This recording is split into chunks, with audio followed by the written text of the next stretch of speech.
few franchises dominate the shooter genre quite like Call of Duty.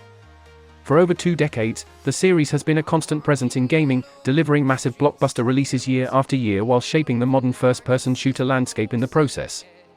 Back in the early days, Call of Duty was battling franchises like Medal of Honor and Soldier of Fortune for dominance in the military shooter space. Now, it is the mainstream giant. And while multiplayer and zombies mode often steal the spotlight, the campaigns have always been the backbone of the series' storytelling. Some are gritty war dramas. Some go full Hollywood action movie. Others dive into conspiracy thrillers, futuristic warfare, or outright chaos. And over the years, they've delivered some genuinely unforgettable moments. From shocking betrayals and iconic missions to controversial experiments and wildly divisive entries, no 2 Call of Duty campaigns feel exactly the same. Of course, not every game hit the same highs. Some campaigns pushed the series forward in huge ways. Others struggled to leave much of an impact at all. But whether they were brilliant, messy, underrated, or completely over the top, every mainline Call of Duty brought something different to the table. So with that in mind, here's every main Call of Duty campaign, ranked from worst to best. Number 27. Call of Duty, Black Ops 4. More of a tutorial than a campaign. Starting this list off is Call of Duty, Black Ops 4, and honestly, it's one of the franchise's most controversial entries for a very simple reason. It doesn't actually have a traditional campaign. Instead, players got something called Specialist HQ, a single-player mode designed to introduce the game's multiplayer specialists through short missions, cinematic cutscenes, and bits of story scattered throughout. And to be fair, some of those cinematics are genuinely impressive. The visuals are slick, the action is explosive, and there are flashes of an interesting narrative hidden underneath it all. But the problem is that Specialist HQ never really feels like a real campaign. It feels more like an extended multiplayer tutorial. Most players jumping into Black Ops barely even touch the mode, largely because the game's real focus was somewhere else entirely: multiplayer, zombies, and especially Blackout, the Battle Royale mode that would eventually lay the groundwork for Call of Duty Warzone. And that shift in priorities is impossible to ignore. The gameplay itself isn't terrible. Some of the missions can actually be pretty fun, especially for fans of the older Spec Ops style co-op experiences. But the overall package feels disconnected and unfinished, like pieces of a larger story that never fully came together. More importantly, Black Ops marked the beginning of a trend where world-building and cinematic storytelling started taking a backseat to larger live-service experiences and multiplayer-focused content. So while there's technically solo content here, it's also one of the most forgettable campaigns the franchise has ever produced. Number 26. Call of Duty, Black Ops Declassified. A forgettable title in the overall franchise. Next up is Call of Duty, Black Ops Declassified, a game that a surprising number of Call of Duty fans genuinely forgot even existed. Released exclusively for the PlayStation Vita, this was supposed to bring the Black Ops experience to handheld players during the peak of the franchise's popularity. Instead, it became one of the most overlooked entries in the entire series. Originally, the project started as a scaled-down version of Call of Duty, Black Ops. But somewhere along the way, it evolved into its own standalone side story, a loose prequel to Call of Duty, Black Ops 2. Players jumped between familiar characters like Alex Mason and Frank Woods, taking part in CIA operations set between 1975 and 1982. On paper, that actually sounds pretty promising.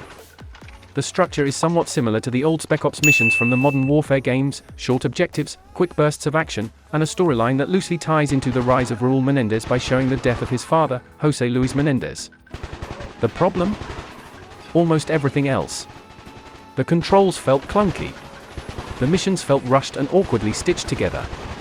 And the entire campaign could be finished in about 2 hours. Even at launch, the game was basically considered dead on arrival.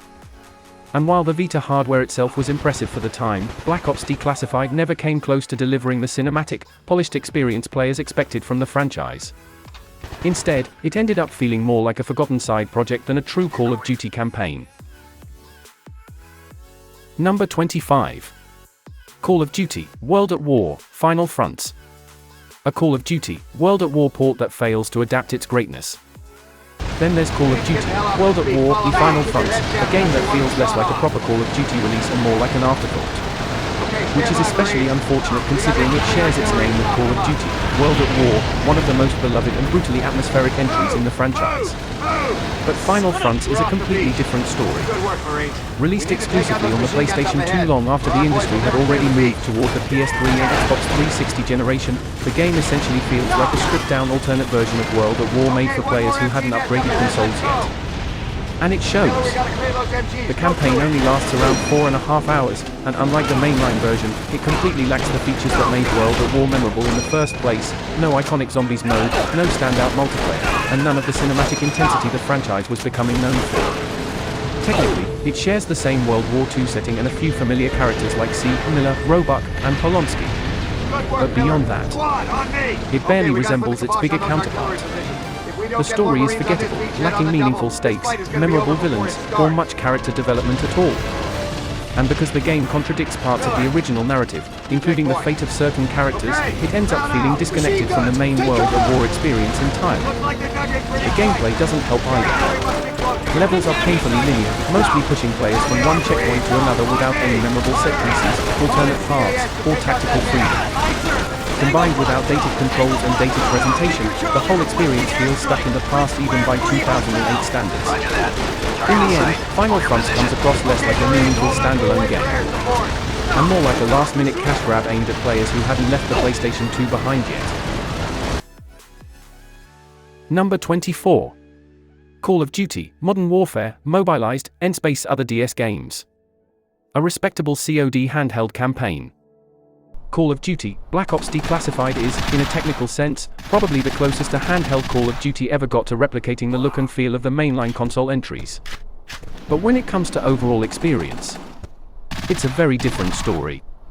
The campaign is extremely short, and while it tries to capture that familiar COD structure, it never quite lands the same sense of pacing, scale, or satisfaction that players expect from the franchise. And that becomes even more obvious when you compare it to Call of Duty: Modern Warfare, Mobilized on the Nintendo DS. Despite running on significantly weaker hardware, Mobilized does something genuinely impressive for its time. It manages to translate the core Call of Duty experience into a handheld format in a way that actually feels intentional rather than compromised. The touch controls, in particular, are surprisingly well implemented, giving players a more tactile way to aim, move, and interact with the battlefield.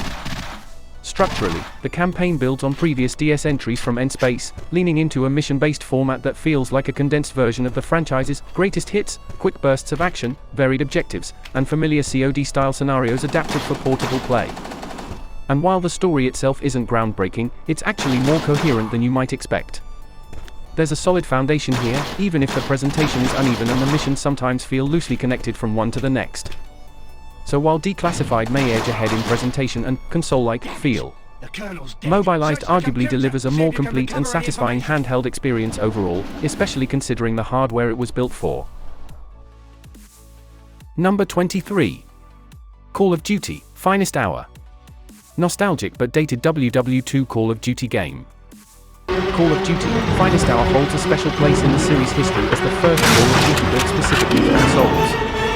And while it shares DNA with the original Call of Duty, it tells its own separate side stories across multiple fronts of the players jump between Soviet, British, and American perspectives, bumping to iconic World War II locations in a narrative that feels appropriately nostalgic and, at times, surprisingly cinematic for its era.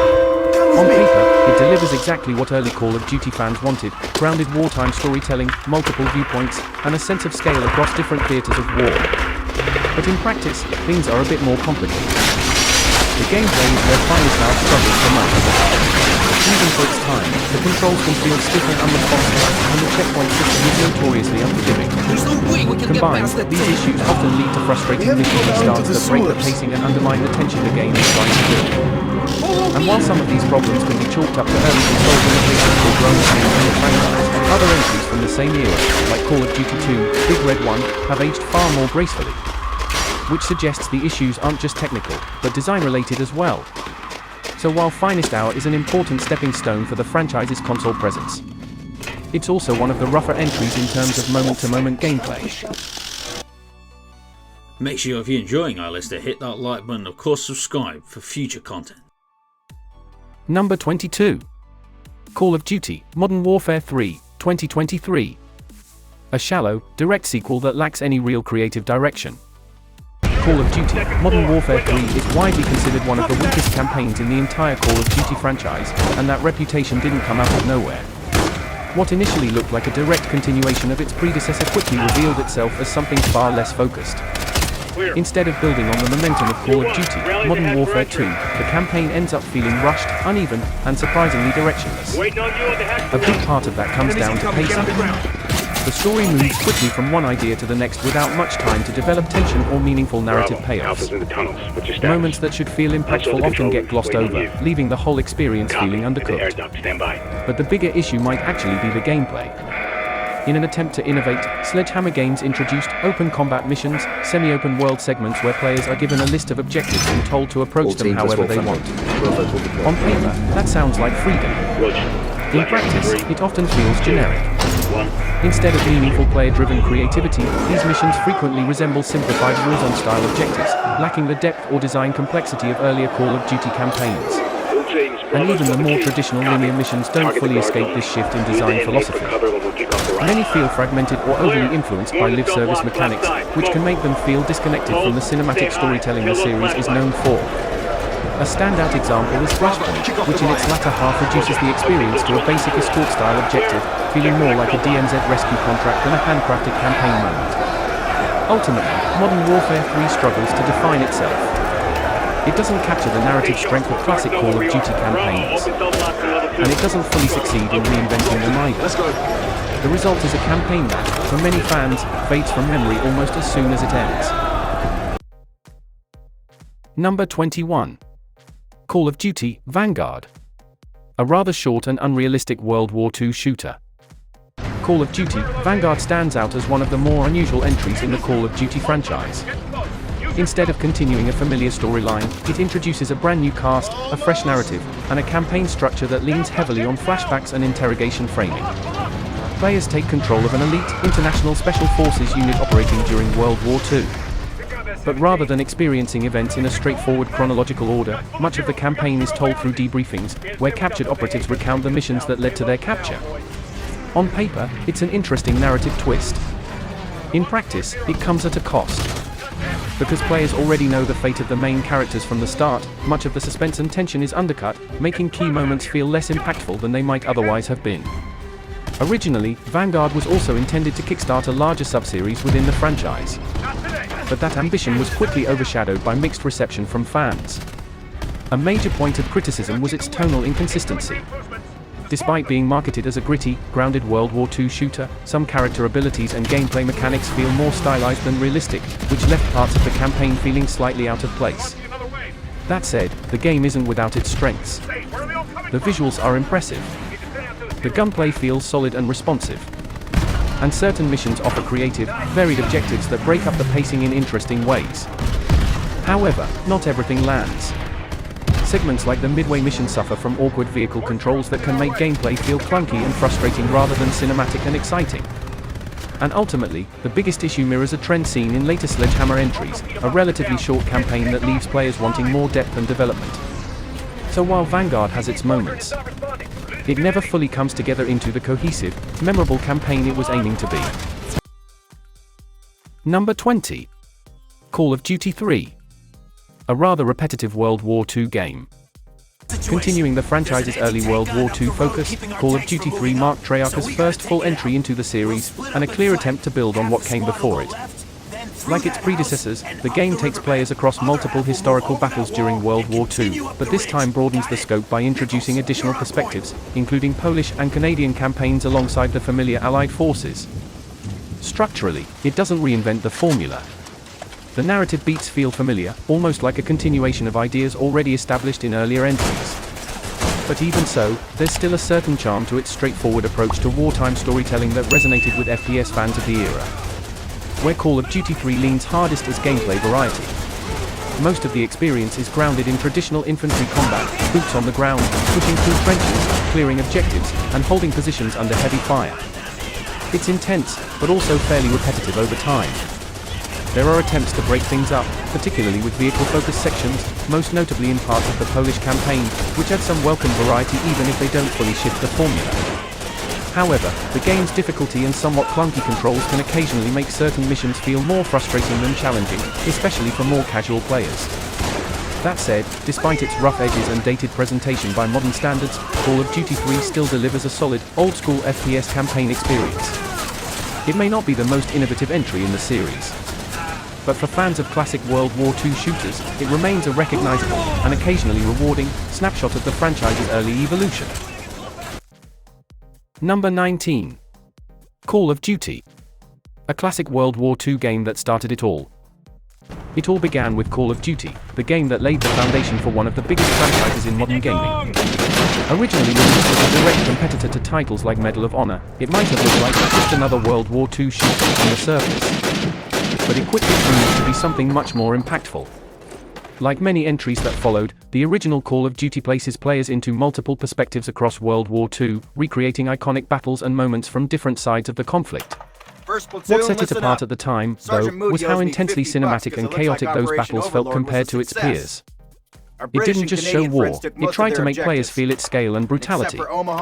And in doing so, it helped define the identity the series would become known for. From a modern standpoint, the gameplay can feel rough around the edges. Movement is stiffer, shooting feels less refined, and the overall experience hasn't aged as smoothly as later entries in the genre. But that's also part of its historical importance.